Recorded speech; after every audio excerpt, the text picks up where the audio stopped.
हमारी सरकार के सामने और प्रदेश के सामने बहुत बड़ा वित्तीय संकट से गुजर रही है। उसके कई कारण हैं।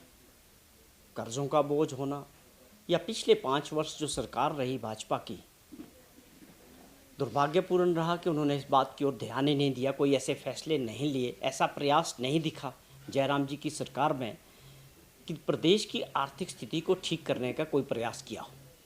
और हालात धीरे धीरे जो है और ख़राब होते जा रहे हैं।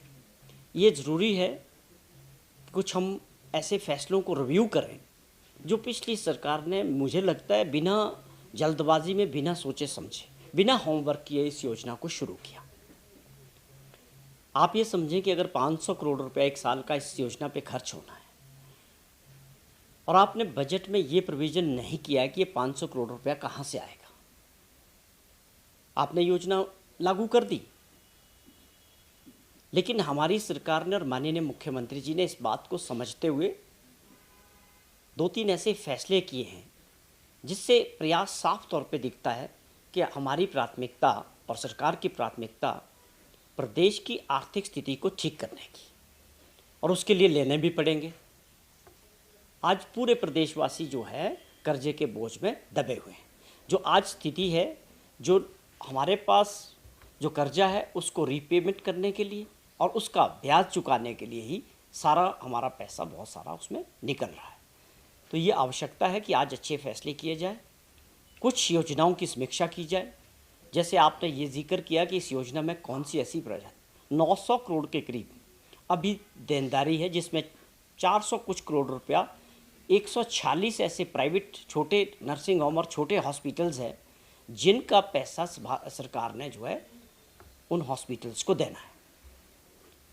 और आप समझें कि जब हम अगर इस पैसे को अपने सरकारी इंफ्रास्ट्रक्चर में हम लगाएं, मुझे नहीं लगता कि कहीं भी कोई ऐसी आवश्यकता रह जाएगी कि आपको इलाज कराने के लिए छोटे सरकारी हॉस्पिटलों को छोड़ के प्राइवेट हॉस्पिटल्स में जाने की आवश्यकता रहेगी।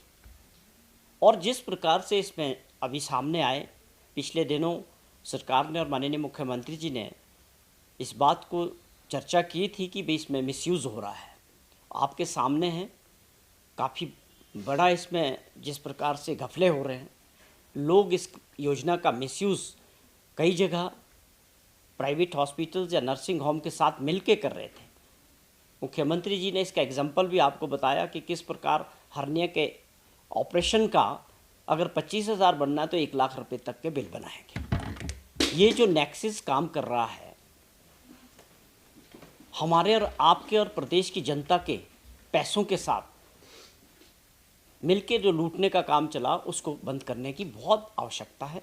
और मैं समझता हूँ इस फैसले का प्रदेशवासी भी स्वागत करेंगे कि उनके द्वारा टैक्सेस से जनता का पैसा कुछ लोग मिलके अपने स्वार्थ के लिए मिसयूज़ कर रहे हैं।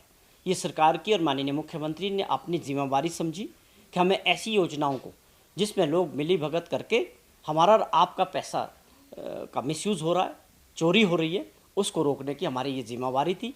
और इस फैसले से निश्चित तौर पे बहुत बड़ी ये चोरी रुकेगी और उस पैसे का जो यूज़ है, जो हमारे सरकारी हॉस्पिटल है, इंफ्रास्ट्रक्चर है, उसको मजबूत करने के लिए माननीय मुख्यमंत्री जी ने अपना मन बना लिया। और इसको लेके उन्होंने हेल्थ वालों के साथ परसों मीटिंग भी ली है फ्राइडे को, जिसमें एक बात साफ तौर पे जिक्र किया गया है कि जो हमारा इंफ्रास्ट्रक्चर है हेल्थ का, उसको हम स्टेट के इंफ्रास्ट्रक्चर को पहले बड़े हॉस्पिटल्स, आप समझे आईजीएमसी मेडिकल कॉलेज शिमला और टांडा मेडिकल कॉलेज, मुख्यमंत्री जी ने कहा कि हम पूरी सुविधाओं के साथ, पूरे स्टाफ के साथ इन दोनों को जो है स्ट्रेंथन कर रहे हैं हेल्थ सर्विस।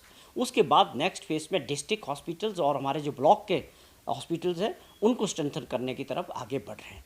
ये प्राथमिकता है कि हेल्थ सेक्टर को हमने हिमाचल प्रदेश में मजबूत करना है।